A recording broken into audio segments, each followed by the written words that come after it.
Olá, gente. Vocês estão conseguindo me escutar direito?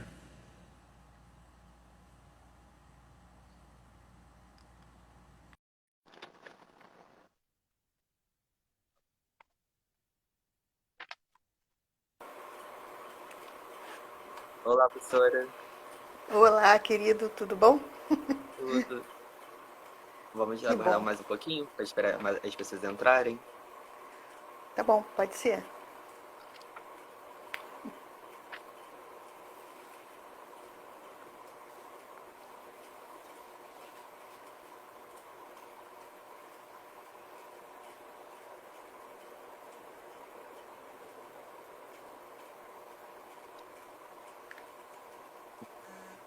Boa noite, Thaís.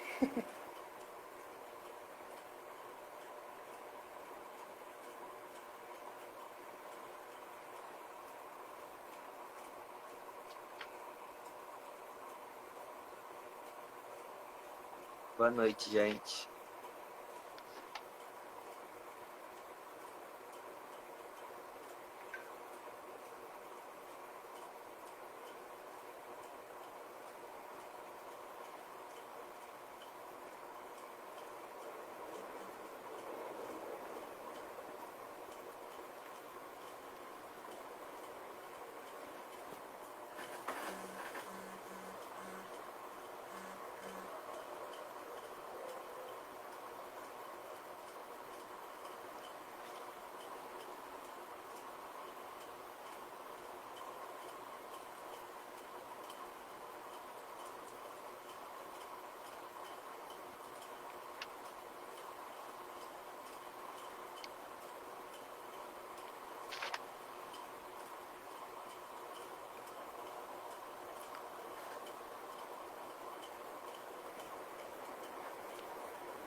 Então, vamos começar, professora, porque já são sete e Vamos. 1 Sim, e a live do Instagram ela só dura 1 hora, então pra gente não perder tempo. tá, tá ótimo.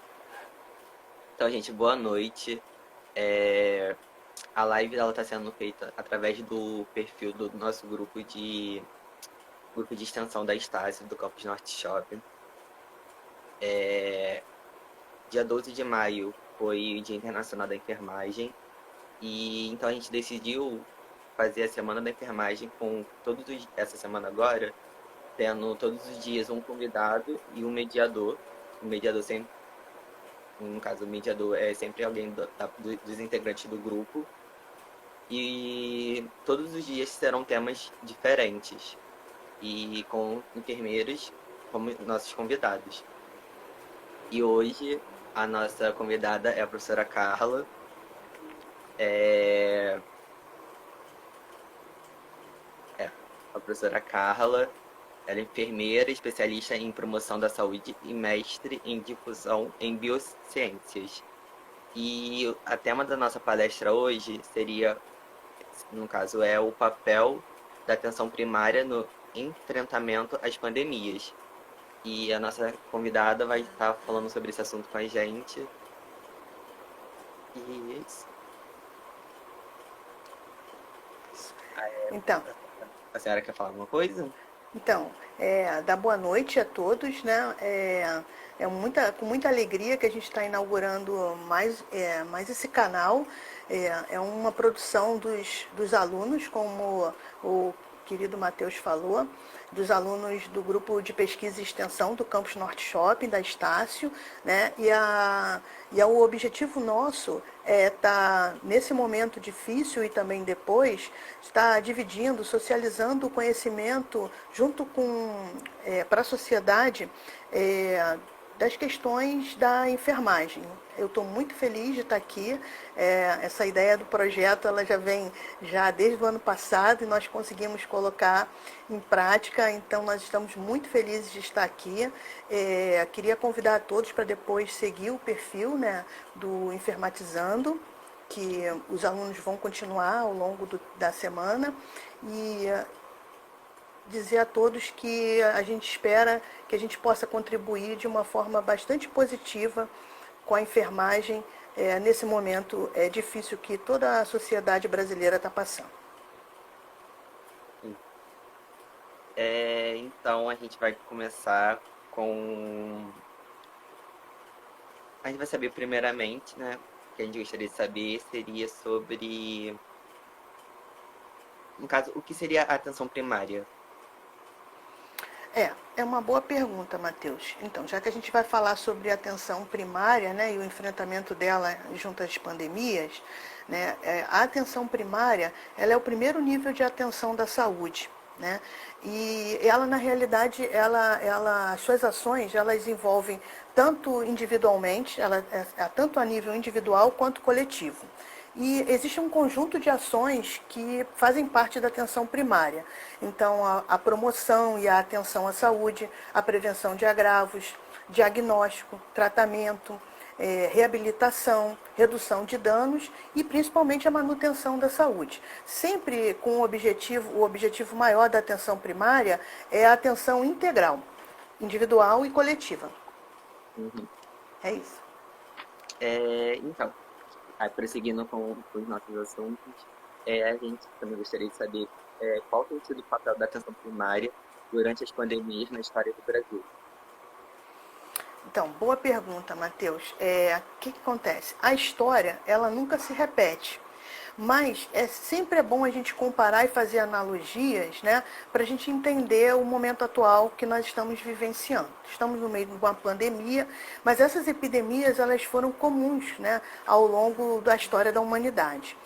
Nós tivemos uma epidemia que foi a epidemia de febre amarela de 1850 e foi muito interessante. Os navios naquela época, eles vinham de Nova Orleans, davam uma paradinha em Havana, que era um centro de escravos, e aportavam em Salvador.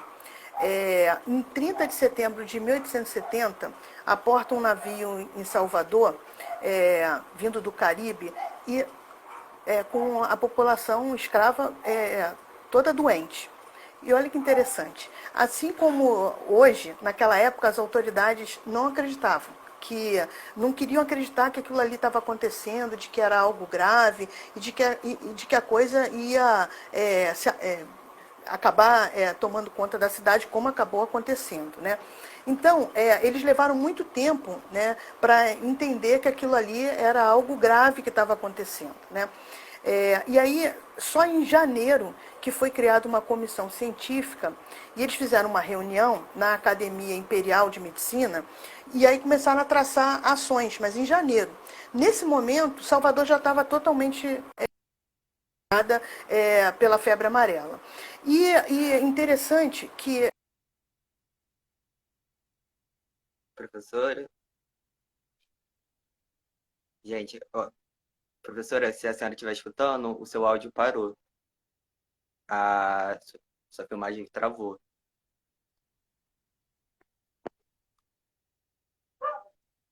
Gente, probleminha na internet. estava Professora, tudo sob controle. Oi, professora, a senhora pode oi. voltar só, porque a sua imagem parou, travou.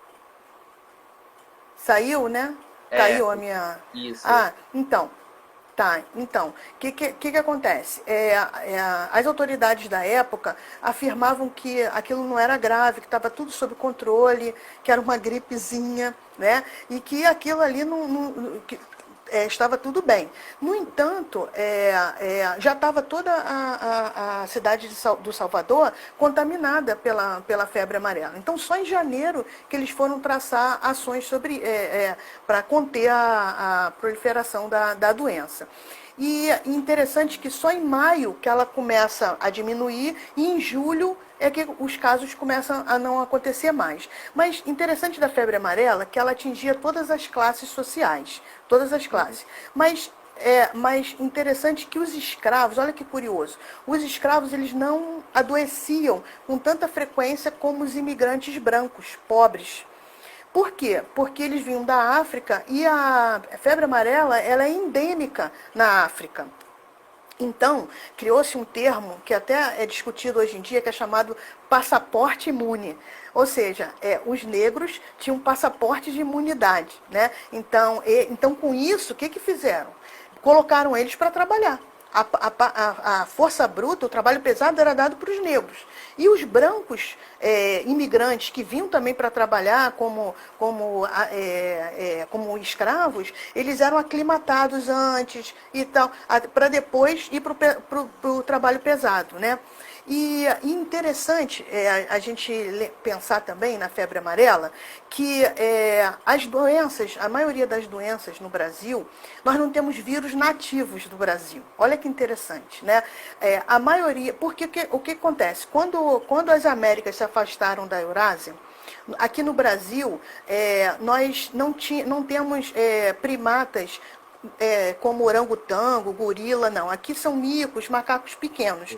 Por quê? Porque esses vírus, é muito comum esses vírus pularem dessa espécime, que os gorilas e os orangotangos, eles são mais próximos da nossa espécime, então é mais fácil ele o vírus pular dessas espécies para o ser humano do que esses que a gente tem aqui no Brasil. Então, a maioria das nossas doenças, elas são importadas. Então, os mosquitos, eles vieram importados dentro dos navios negreiros.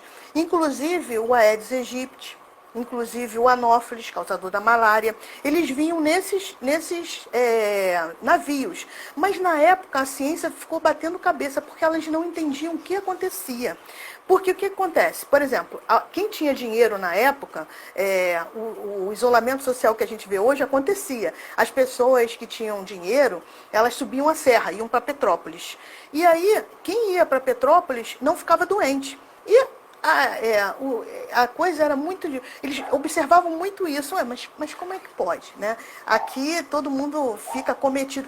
E é interessante, Matheus, que na época também tinha a varíola. Por exemplo, se você pegasse alguém com varíola e levasse para Petrópolis, em pouco tempo Petrópolis estava toda contaminada. Mas pegavam pessoas que saíam daqui e iam para Petrópolis por conta da febre amarela e não contaminava ninguém. E eles começaram a observar que os casos de febre amarela aumentavam. Olha a atenção primária, que interessante. Você estudando processo de saúde e doença, que a gente aprende lá na teoria, como é que acontece o processo de adoecimento.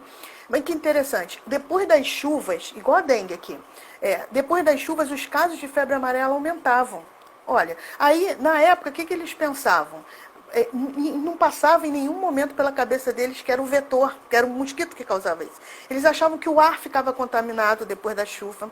A tal teoria dos miasmas, que a gente fala muito isso na teoria de saúde coletiva, né? A teoria dos miasmas. Achava que ficava no ar, que o ar estava contaminado, que a poeira estava contaminada. Então, eles não conseguiam entender muito bem como que esse processo acontecia. Então, esse movimento naquela época era muito empírico. Então, era muito de observar o que acontecia e ir tomando as medidas, as ações. Mas, assim como hoje, as autoridades também demoraram bastante para entender, né, para aceitar e para tomar medidas eficazes para evitar a contaminação e a proliferação. Interessante. Ó, Interessante. a história é sempre por trás de tudo, né? Sempre. Então, a nossa próxima pergunta seria: como foi o enfrentamento com a cólera? Muito boa sua pergunta. O que acontece? A cólera também foi outra epidemia, né? Como você bem sabe, a febre amarela, a cólera. Mas só que a cólera é diferente. A cólera, a transmissão dela é oral fecal, né? E é por água contaminada. Então, a febre amarela pegava todo mundo. A cólera, não. Eram as classes mais pobres. Então, porque as classes, se hoje a gente já tem esse problema de acesso à água potável no Brasil, você imagina naquela época, 1870, né? Então, a classe pobre do Rio, né? Do Brasil, eles viviam em cortiços. Né? Então, ali ficava tanto a população negra quanto os imigrantes, né? E qual foi a solução? Como não atingia a corte, como não atingia as pessoas mais abastadas, eles pouco se preocuparam, diferente da febre amarela. que acontece? Eles começaram a tomar medidas muito pueris, muito poucas medidas, né? Medidas eficazes, não se preocupavam muito. E pensaram assim, bom, se está cometendo mais os pobres, vamos acabar com os pobres. Olha que coisa. O distanciamento social através da segregação de classes. O Brasil é um dos países mais segregadores de classes do mundo, já naquela época. Então, eles começaram a acabar com os cortiços, para acabar com a proliferação da doença. E com isso mataram muitas pessoas, né, que estavam lá. E outra questão interessante nessa época, que eles não acabaram, aqueles que sobreviveram, eles começaram a formar as favelas. Saíram dos cortiços e começaram a habitar nas favelas. Então, assim, as autoridades, elas negavam naquela época também as características da doença e da contaminação. Da mesma forma, a história lá meio que se repete nesse momento, né? Então, as autoridades, por conta da questão comercial, fechar porto para eles era perda de dinheiro, não demoravam muito para tomar e não tomavam. Tem uma situação muito interessante em Hamburgo, que uma vila de mercadores se negou durante muito tempo a fechar, né, por conta do comércio. Toda a vila ela foi dizimada. Porque oral fecal, então é muito rápido, a cólera é muito rápido, né? Então nós vemos que na realidade essa recusa, né? Essa recusa das autoridades, essa negação, logo a princípio, ela é comum ao longo da história das epidemias, né? E a atenção primária ela tem esse papel primordial de estudar como que as doenças acontecem. Tem um professor, Matheus, muito interessante, ele é o professor Sidney, se eu estiver errado, que ele me corrija, me perdoe, Chalub, eu acho. Ele é brasileiro, mas ele dá aula de história em Harvard, né? Ele fala que a morte é uma doença social. É só para não perder a frase dele. A morte é uma doença social. Então a gente vê isso ao longo da história das epidemias e principalmente em países como o nosso, né? Com essa segregação social tão forte. Complicado. E infelizmente a gente consegue ver isso ainda até nos momentos hoje. Então, nossa próxima pergunta seria: qual foi a resposta da atenção primária diante da varíola? Então, muito interessante também. A varíola foi outra epidemia que nós vivemos no início do século XX e tinha uma resistência enorme com relação à vacinação. Porque quem não foi, eu sugiro que vá fazer uma visita ao museu, depois que nós formos liberados, ao Museu da Fiocruz, o Museu da Vida, lá no Castelinho. Muito importante, porque ali você vai ver os instrumentos que eram usados para fazer a varíola. Então, eram tipo lancetazinhas assim, de vidro, que o vacinador, né, na realidade, ele criava uma ferida, ele inoculava através de uma ferida que ele fazia no braço da pessoa que ia ser imunizada, e depois, o que ele fazia? Ele retirava aquele material ali purulento, Matheus, infeccionado, ele raspava aquilo ali de quem já foi vacinado e transpunha para o outro que não foi vacinado, para inocular ali. Então, às vezes, tinham que voltar, né, tinha que dar certo. Tinham muitas situações depois desse procedimento. Inclusive, o número de sífilis ela começou a aumentar por conta dessa técnica que era usada na época, né? Então, as pessoas ficavam apavoradas. E outra coisa interessante, né, que eu escutei também quando eu fui nessa visita lá na Fiocruz, no Museu da Vida, que naquela época as mulheres ficavam todas cobertas. Se aparecesse uma parte do corpo da mulher, aquilo ali era visto como o homem era obrigado a casar. Muitos vacinadores tiveram que casar com as mulheres que vacinavam, obrigados, porque eles levantavam parte da roupa dela e viam aquela parte da roupa, então eles tinham que casar com aquelas mulheres. Então, assim, é uma curiosidade da época, mas que foi algo que a vacina na época causou. Assim, o que acontece? A comunidade, a comunicação, isso que a gente está fazendo agora, e que muitos canais começaram a fazer, usando, né, por conta do isolamento, usando mais a ferramenta da internet, o Instagram, o Facebook, as plataformas YouTube e tal, para comunicar com a sociedade e conversar com eles, e isso não foi feito, né? Então, quando não há uma fala única, quando há um ruído na comunicação entre as autoridades e a sociedade, isso causa um medo muito grande na sociedade. Então, foi algo assim que foi inevitável na época, a revolta das vacinas, a famosa revolta das vacinas por conta da varíola. Teve uma lei que foi promulgada em 31/10/de 1904, que tornava a vacina obrigatória. Um mês depois aconteceu a revolta da vacina. 6 dias depois da revolta da vacina foi revogada a lei de obrigatoriedade, porque era uma forma muito de despotismo de vacinar, né? Então tinha muita oposição, muita resistência, muita truculência, mas isso a gente pagou um preço muito alto com relação a isso. 4 anos depois, nós tivemos uma segunda onda da varíola, e foi devastadora. O número de mortes foi enorme por conta disso. Então, é importante a gente até atualizar hoje com o Covid, né?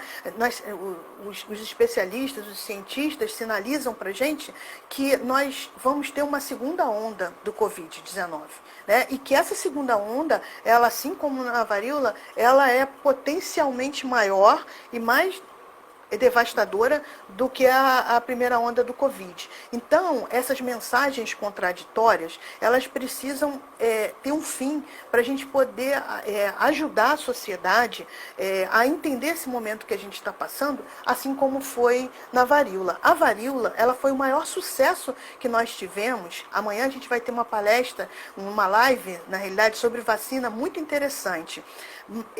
A varíola foi o maior sucesso de erradicação de uma doença através da imunização.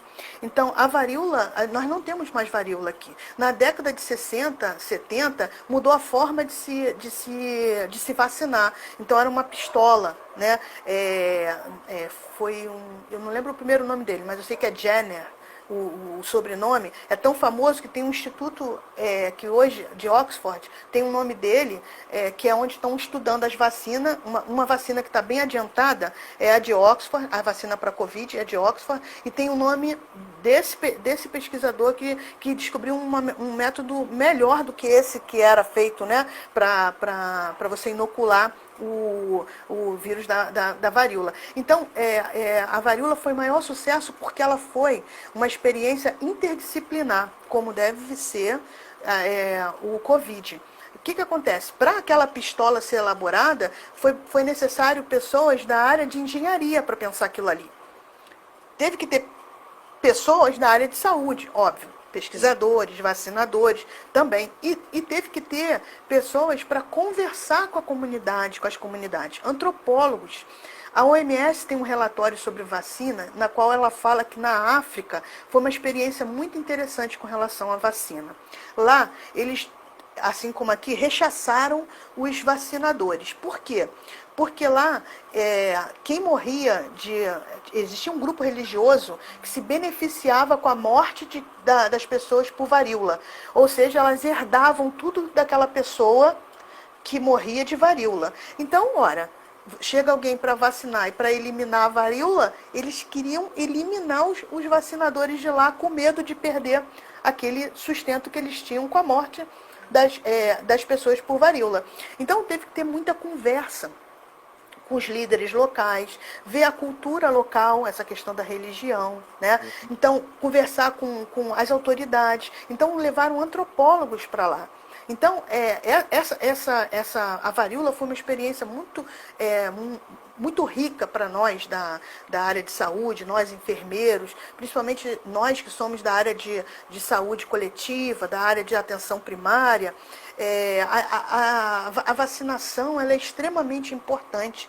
Né? Então, e a varíola, ela é esse, como que a gente poderia falar assim, é o nosso xodó, porque foi uma iniciativa que deu muito certo, mas que teve isso, entendeu, Matheus? Teve que, ela traz um histórico muito bacana, porque ela traz essa ideia de você sentar com outras disciplinas, com outras áreas, para você alcançar o seu objetivo.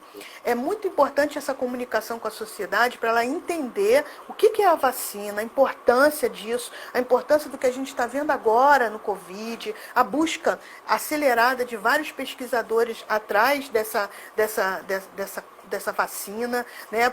Para trazer a cura para a sociedade. Então, esse momento, quando a gente pensa que a doença tem uma causa mítica, não natural, a sociedade tem dificuldade de entender que a solução para aquela causa natural é uma solução natural também, é uma vacina. Nós precisamos começar, Matheus, a desconstruir junto com a sociedade a ideia de como foi feito, de como era, por exemplo, diziam que a febre amarela era a vingança dos negros por serem escravizados e os brancos não.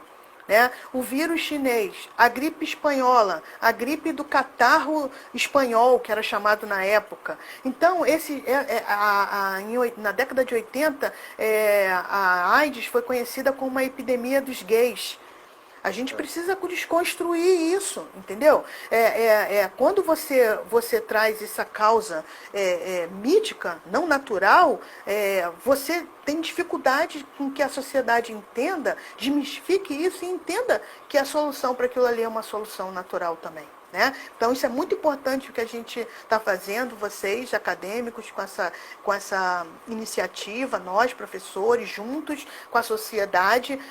A enfermagem tem um papel extremamente importante nesse momento de colaboração para a construção e construção de um pensamento científico e desconstrução desse pensamento mítico. Né? Achar que é um miasma, achar que é um castigo do céu, achar, né? Então, tudo tem uma explicação científica, né, na natureza.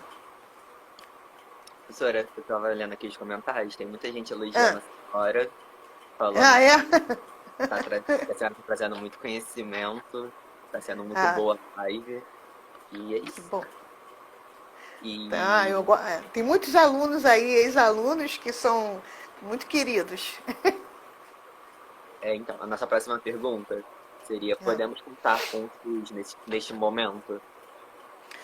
Olha, então, nossa, isso aí a gente vai até dar tem muita coisa para falar do SUS. Assim, começando assim, porque SUS é a paixão que eu tenho pelo SUS, a admiração que eu tenho pelo SUS, e não é só porque eu sou da atenção primária, mas é porque nós vemos na prática, né? Mas iniciando assim, as metas sustentáveis para o milênio, dentro das metas sustentáveis para o milênio, está incluída a saúde universal.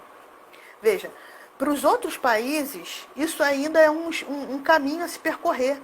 Nós, no Brasil, já temos isso desde 88, com a Constituição. Nós já temos, foi através de um movimento da sociedade, dos movimentos sociais, não foi movimento político. Não foi movimento de partido A ou B, não foi movimento de uma classe A, foi o povo, fomos nós, foi a sociedade que conquistou isso, o SUS. É uma conquista nossa, né? O SUS é nosso. Então, assim, o Brasil ele tem uma competência enorme para lidar. A gente falamos um pouco sobre cólera, febre amarela, sobre a varíola, mas nós temos um histórico enorme no Brasil de enfrentamento às pandemias e às doenças de saúde pública de emergência internacional. Nós temos pesquisadores aqui no Brasil que são extremamente competentes. O diretor da Lancet, que é uma das revistas mais consideradas, é a Lancet e a Nature, que são as que mais publicam artigos científicos e que agora está uma corrida danada para publicar sobre Covid. O diretor deu uma entrevista há umas 2 ou 3 semanas atrás, eu não me recordo bem, dizendo assim: o Brasil tem pesquisadores tão bons, que não precisaria nem de orientação da OMS. Olha isso. Então, nós temos um histórico lá fora de reconhecimento inquestionável. Mas por que aqui no Brasil nós somos tão perseguidos, os pesquisadores brasileiros? Por que as equipes de saúde são são tratadas de forma tão precarizada? Por que nós temos o registro de mais de 100 enfermeiros? Por que quando um grupo de enfermeiras vai protestar por condições de trabalho, melhores condições de trabalho, e pela morte dos nossos colegas durante o Covid, por falta das condições de trabalho, né, dessa proteção necessária, são agredidas, quando nos outros países são aplaudidas, são reconhecidas? Então o Brasil tem uma relação com o SUS muito complicada. Nós estamos dando uma resposta muito boa ao Covid-19 com o SUS que nós temos. Mas, Matheus, imagina se antes nós não tivéssemos tido tanto corte com o SUS de investimento. Se antes de chegarmos a essa pandemia, o SUS não tivesse passando por um desfinanciamento desde anos. Em 2016, nós sofremos um corte, Matheus, de 20 a 30 bilhões, é muita coisa. Então, nós já estamos vindo num processo de precarização, de sucateamento do SUS há anos, de falta de investimento ou de investimento abaixo das necessidades do SUS. Né? Quantos concursos públicos abriram até hoje? Quantos vão abrir para vocês que são o futuro da enfermagem? Quanto que a gente tem visto de capacitação para nós, para vocês, né? Para qualificar, nos qualificar junto ao enfrentamento nesse momento e em outros momentos também?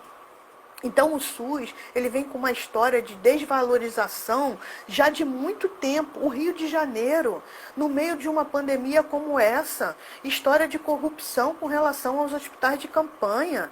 O Brasil com corrupção na compra de respirador. Né, Matheus? Então, são ações que a gente vê aqui que nós poderíamos estar dando uma resposta muito melhor do que estamos dando hoje, se nós não tivéssemos esse grande problema que nós temos aqui no Brasil. O Covid-19, ele é uma crise humanitária. Eu escutei de um professor na Marcha Virtual pela Ciência, 2 semanas atrás, né, ele falou assim: o Covid, ele tem CEP. O que ele quis dizer com isso? Com as desigualdades sociais do nosso Brasil, isso ficou muito maior. Nós passamos, segundo a doutora Margarete Dalcomo, pneumologista da Fiocruz, que está na frente dessa batalha, ela falou que nós vivemos uma anestesia cívica há anos. Então o Brasil já vem dormindo e apagando-se para essas questões que já estão permeando a saúde há muito tempo, a enfermagem há muito tempo. Então, nós poderíamos estar dando uma resposta com o SUS que temos, né? Já temos esse sistema de saúde universal. Veja, nos Estados Unidos, para se fazer entrar agora lá e se fazer uma cirurgia, você não paga menos de 50 mil reais. Lá, os imigrantes, os guetos, né, que são chamados lá onde ficam as comunidades mais pobres, eles não têm trabalho de prevenção. Sabe por quê, Matheus? Diferente da gente aqui, porque eles deixam a situação chegar até o máximo, porque não tem dinheiro para pagar. Então, eles deixam a situação agravar ao máximo e chega lá já na atenção secundária e, quiçá, até terciária. Não tem prevenção. E nós temos aqui 90% das mortes em Fortaleza são de locais com IDH muito baixo. 65% do Amapá não tem acesso à água potável. 43% do Amazonas não tem acesso à água potável. A Rocinha, aqui do lado, 30% dos moradores da Rocinha não tem acesso à água potável. E veja, Matheus, o básico para a gente fazer prevenção do Covid é o quê? Higienização simples das mãos por 20 e 30 segundos. Mas como, Matheus, que eles vão higienizar as mãos se eles não têm acesso à água potável? Entende? Então, essa desigualdade social que nós vemos no Brasil, nós precisamos, né?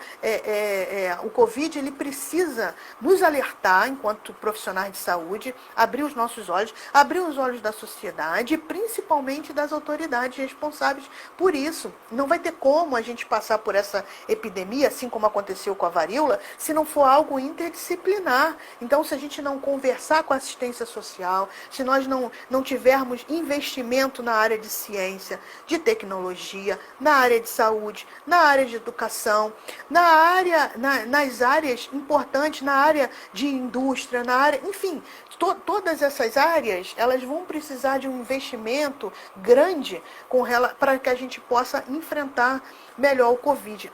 O Brasil, ele tem dentro do SUS inúmeros institutos de pesquisas que são valorizados lá fora. A Fiocruz foi identificada pela OMS como o instituto responsável aqui no Brasil para acompanhar o Covid-19.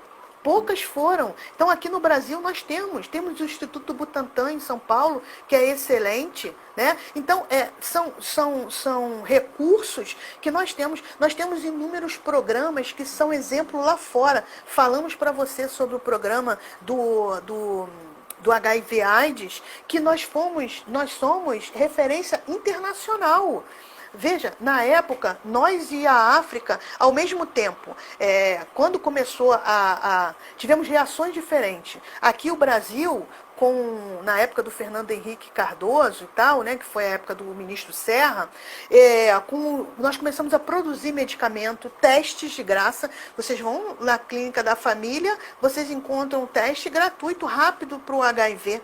Então, investimos muito em teste, em medicamento, em preservativo, em educação e saúde. Então, o programa foi tão bem sucedido, que é reconhecido internacionalmente. Hoje, a nossa população só tem 2% de infectados. A África, na mesma época que nós, o que eles fizeram? É uma doença de gay, aqui só tem negro e hétero. Não vai nos alcançar, nada disso vai impactar a nossa saúde. E hoje, Matheus, 30% da população africana é acometida pelo vírus da AIDS. Então, veja, são países pobres, né, mas que não são desenvolvidos, mas, no entanto, tiveram respostas diferentes usaram do SUS, nós usamos do SUS, usamos da atenção primária. O Programa Nacional de Imunização, ele é reconhecido internacionalmente, o nosso PNI, que amanhã convido a todos para assistirem a live com a Letícia, que vai conversar com vocês sobre imunização. Então, nós tínhamos até uma cobertura maior, mas começamos com uma campanha anti-vacina que prejudicou bastante, né, a nossa cobertura vacinal. Temos o programa de estratégia de saúde da família. Melhor programa. Eu trabalhei anos na estratégia saúde da família, né? Nós temos os agentes comunitários de saúde. Você pega, Matheus, como eu trabalhei com os alunos do ensino clínico de coletiva, tanto do campus Norte Shop, tanto quanto do campus Sulacap, nós trabalhamos o manejo clínico disponibilizado pelo Ministério da Saúde na atenção primária para o Covid-19. Ele é focado na área clínica. Depois, vocês tiverem curiosidade, dá uma olhada lá. O agente comunitário de saúde, eu sempre falei isso aqui em casa, sumiu. Cadê o agente comunitário de saúde? Em Boston, eles estão criando, segundo a professora Márcia Castro, os detetives Covid, para rastrear os contatos das pessoas que têm Covid. Então, muitos são voluntários, outros... Quer dizer, estão criando agora em Boston. Nós já temos o programa de agentes comunitários de saúde desde a década de 90 aqui, que era o programa o PATS, que eu até trabalhei, no programa de agente comunitário de saúde. Então, os agentes comunitários de saúde estão trancados dentro das unidades. Então, se você capacita esse agente e dá equipamento para ele, dá condições de trabalho, dá equipamento de proteção individual para ele, o agente comunitário de saúde é imprescindível e vai ser imprescindível no combate ao Covid, porque ele vai nas casas. Ele bate lá na casa e acompanha o paciente com tuberculose. Ele acompanha o pré-natal de baixo risco. Ora, o Covid tem um risco maior para diabético. Se o agente comunitário ele vai lá, ele pode rastrear isso. Ora, o Covid ele tem um risco maior para pacientes com problemas respiratórios. Ora, se eu tiro o agente comunitário das visitas no território, caramba, eu vou ter um outro problema. Além de não ter leito por conta do número enorme de Covid, eu vou precisar de leito para o diabético que vai complicar porque o agente de comunitário de saúde não está indo lá visitar. Eu vou ter problema da pessoa com tuberculose que vai complicar e vai parar lá. Eu vou ter problema com o hipertenso que o ACS não está indo lá visitar. Mas não que a gente, repito, esteja falando para ele ir nas condições que ele está. Mas dá uma capacitação para o ACS, dá equipamento de proteção individual para esse ACS. Então, envolve ele, não tem envolvimento dele. Como é que pode você fazer um manual de manejo clínico da atenção primária e o agente comunitário de saúde está de fora disso? A estratégia de saúde da família ela é imprescindível no futuro para a gente combater o Covid-19. Nós vamos precisar fazer muito teste. Igual como a gente fez com a AIDS, teste rápido. Porque se a gente não fizer teste, a gente não vai sair disso. O Brasil não está testando nada. Tem que testar rápido. Então, quem é que vai fazer esses testes? Identificou. A minha sugestão, fica até aqui a sugestão, é equipar o ACS com aquele aparelhinho que a gente está vendo nas mídias por aí, de verificar se a pessoa está com febre ou não. Né, colocar isso na mochila do ACS e junto com os testes rápidos. Ele ia na unidade fazer para rastrear os contatos. Né? Então, esses programas são programas de excelência que nós temos. Né? Nós temos inúmeros recursos para estar utilizando no combate ao Covid-19. Nós estamos no meio de uma epidemia de dengue. Ninguém fala em dengue, daqui a pouco está todo mundo. E a dengue que está circulando no norte do país é a dengue mais grave. Então a gente vai precisar de leito para esses pacientes. Ninguém está falando da gripe. Nós estamos no meio da gripe, do H1N1. Então, assim, a vacinação é importante, acolher esses idosos é importante. Mas tudo também a questão da Zika. Eu lembrei agora, a Zika foi tão importante, nós somos referência, nós fomos então, com a Zika, nós somos pioneiros. Os brasileiros foram os primeiros a identificar a associação entre microcefalia, crianças nas RNs com microcefalia e a Zika. Nós hoje somos exemplo lá fora, foi no Brasil. Então, nós temos programas que são de sucesso, né? Então, nós temos recursos para a gente poder estar usando e estar acompanhando melhor esses casos. É imprescindível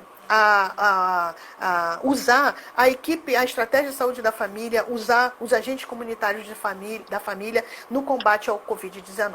Se deixar, eu falo até amanhã de SUS, porque SUS... nós temos um excelente programa. É um assunto muito bom.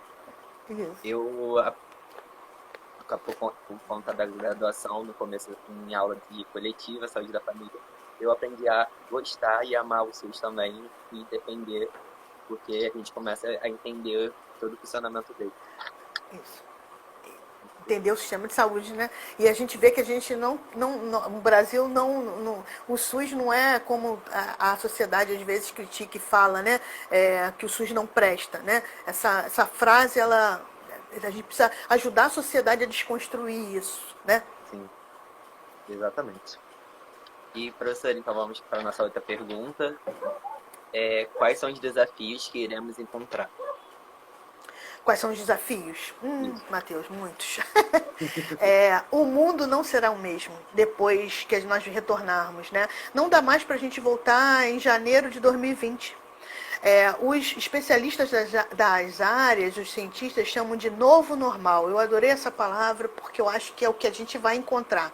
É um novo normal que nós vamos nos deparar quando começarmos a sair, né? Então, para que a gente com segurança, a gente vai precisar conversar muito com a sociedade, isso que a gente está fazendo, isso que outros profissionais estão tendo essa iniciativa de conversar com a sociedade. Então já vimos que ao longo do que a gente conversou até agora, essa fala única ou essa fala contraditória, ela causa medo na população, medo na sociedade, desconfiança. Né? Então nós precisamos caminhar juntos com a sociedade. A sociedade ela precisa entender da importância dela na construção desse ambiente saudável para o qual nós estamos caminhando. Então nós vamos precisar conversar muito com a sociedade. Então usar da internet, que veio como uma ferramenta alternativa, eu acho que ela veio para ficar. Como uma forma de nós chegarmos nos lares, junto às pessoas, mesmo nas comunidades mais vulneráveis, nós conseguirmos entrar e conversar com uma linguagem mais simples, para que possam entender essa importância de participarem junto conosco, profissionais de saúde, pesquisadores, então ciência, sociedade, profissionais de saúde, nós vamos precisar conversar muito. Não tem como sair de uma catástrofe global como nós estamos, uma crise mundial, uma crise humanitária que nós estamos sofrendo, sem a cooperação mútua entre as nações. Isso vai ter que acontecer, Brasil e outras nações, vamos precisar conversar, mas dentro do Brasil, nós vamos precisar conversar muito e ter uma fala única, né? Então, as esferas do governo, elas vão precisar sentar para conversar uma hora e ter uma fala única para que a população, a sociedade, ela possa colaborar conosco com o seu comportamento. É preciso ouvir os cientistas nesse momento, os especialistas da área. As ações, elas precisam ser traçadas hoje com a anuência e junto com os cientistas, com os pesquisadores, com os profissionais especialistas em saúde pública, com os epidemiologistas. Então, isso é imprescindível, escutar o que eles têm para dizer, o que eles têm para falar, o que nós temos para dizer, o que nós temos para falar. Nós vamos precisar conversar com a sociedade, porque a gente está falando de um futuro em que a gente vinha com uma campanha anti-vacina. Será que a sociedade vai querer se vacinar? A sociedade brasileira, depois que nós tivermos a descoberta de uma vacina? Será que eles vão se vacinar? E como fazer para eles entenderem, se não formos conversando desde agora, desmitificar, né? Tirar a relação mítica que a sociedade tem com as doenças, acabar com essa ideia de vírus chinês. Não foi isso. Foi o vírus, como dizíamos no início, os vírus, a doutora Esther, que mapeou em 48 horas com a sua equipe o genoma do Covid-19, ela afirmou na Marcha Virtual pela Ciência que nós, de uns tempos para cá, os pesquisadores estão estudando que aconteceu alguma coisa na natureza, o homem interferiu tanto na natureza que esses vírus começaram a sair dos animais para a gente. Está acontecendo alguma coisa errada. Então, o vírus, o Covid-19, ele saiu de espécimes animais e pulou, assim como aconteceu com a febre amarela e com outras, com o que a gente estava conversando. Então, essas questões, elas precisam ser explicadas para a sociedade de uma forma clara, simples e única. Todos nós falarmos a mesma linguagem. A gente vai precisar testar muito, Matheus, fazer muito teste. A gente vai precisar investir em equipamento de proteção individual. A gente vai precisar investir na enfermagem, nos profissionais de saúde. Nós estamos tendo um protagonismo muito grande nesse momento. Sempre fomos importantes. A enfermagem sempre foi importante. Mas eu fico triste quando meus alunos que estão no front da batalha, e eu queria até aqui me manifestar com a solidariedade daqueles que se encontram à frente sem ter lugar para dormir.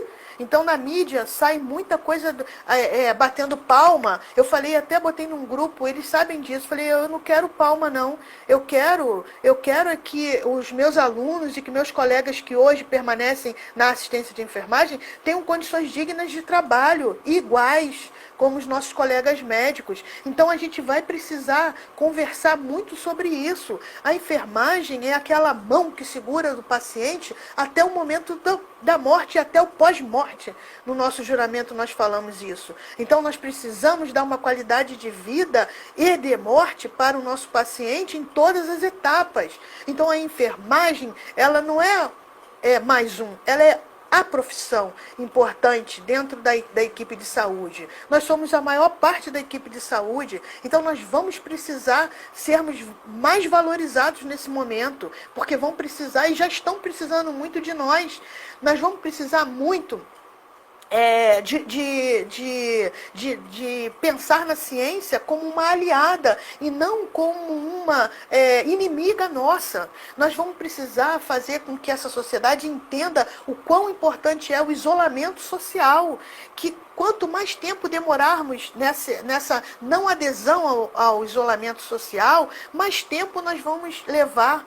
Eu estava vendo um pouquinho antes da live, que saiu no G1, que São Paulo, os cientistas de São Paulo já estão afirmando que São Paulo está entrando num platô. Isso é muito ruim. O que isso quer dizer? Nós não estamos subindo para depois descer.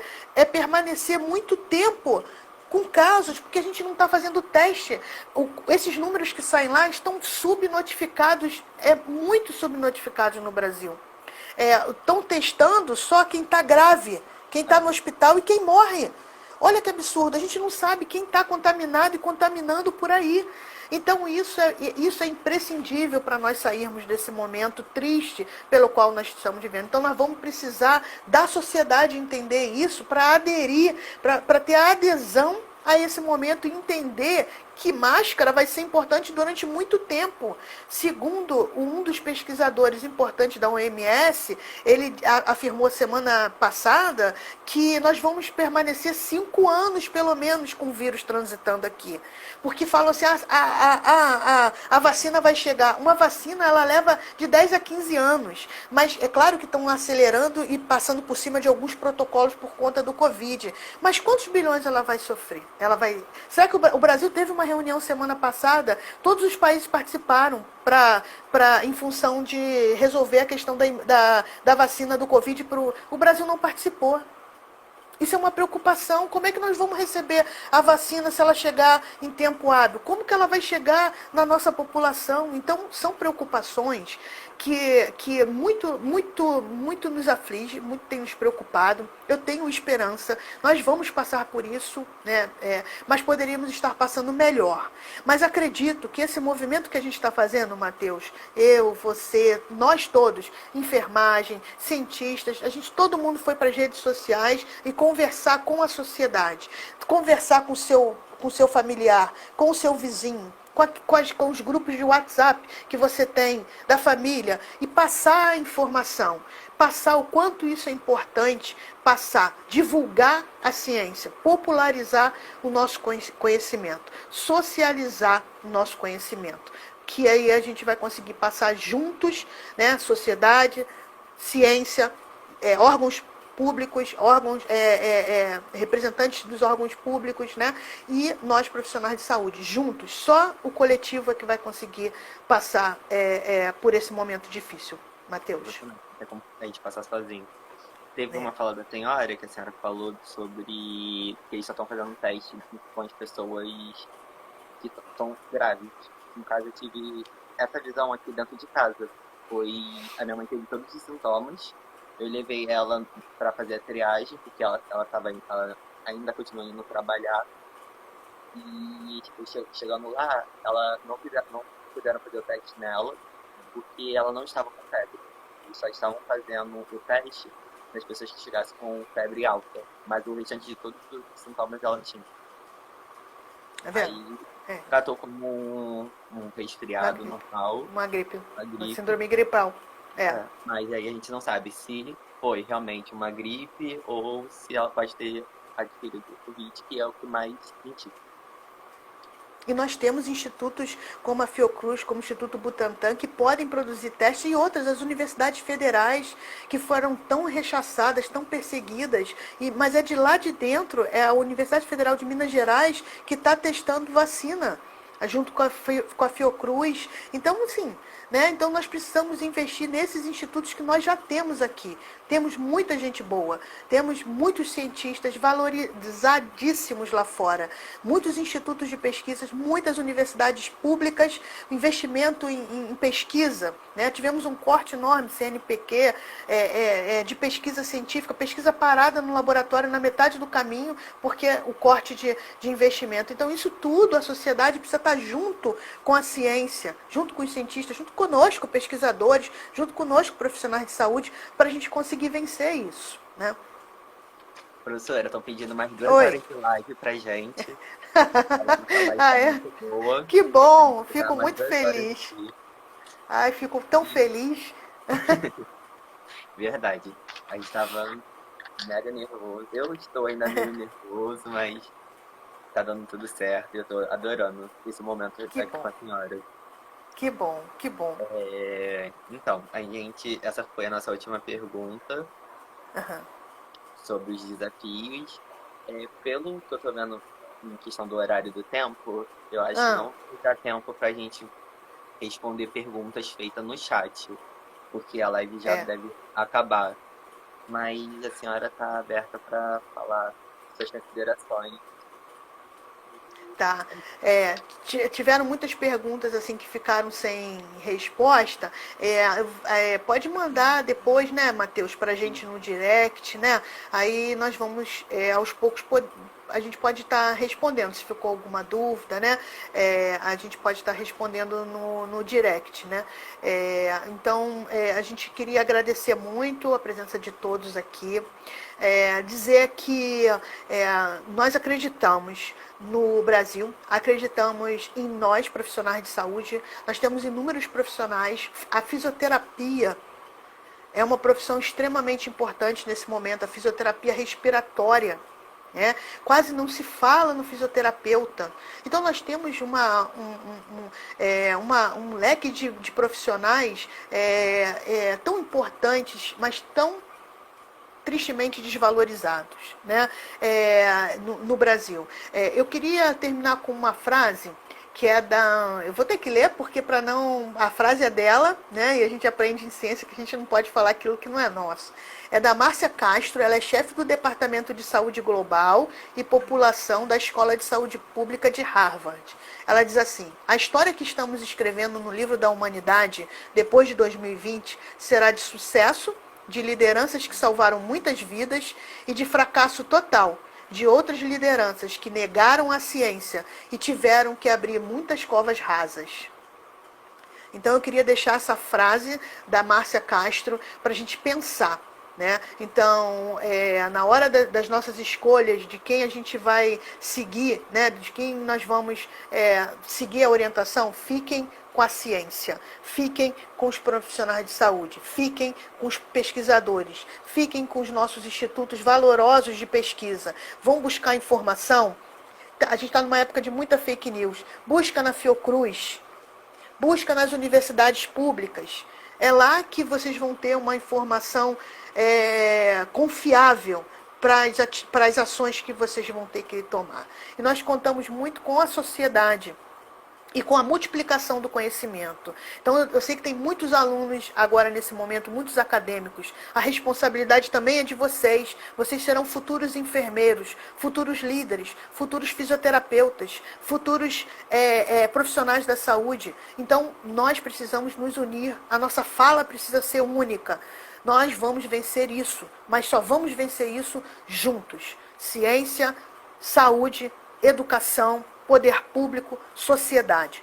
Todos nós unidos com um só objetivo, de vencer essa doença, essa pandemia e sairmos melhores depois disso tudo. Mais humanos depois disso tudo. Menos desiguais. Tá? É o que eu espero. Muito obrigada pela oportunidade. Eu estou muito feliz da gente estar iniciando esse trabalho. Essa foi uma ideia muito que já vem, né, permeando a nossa cabeça já há bastante tempo.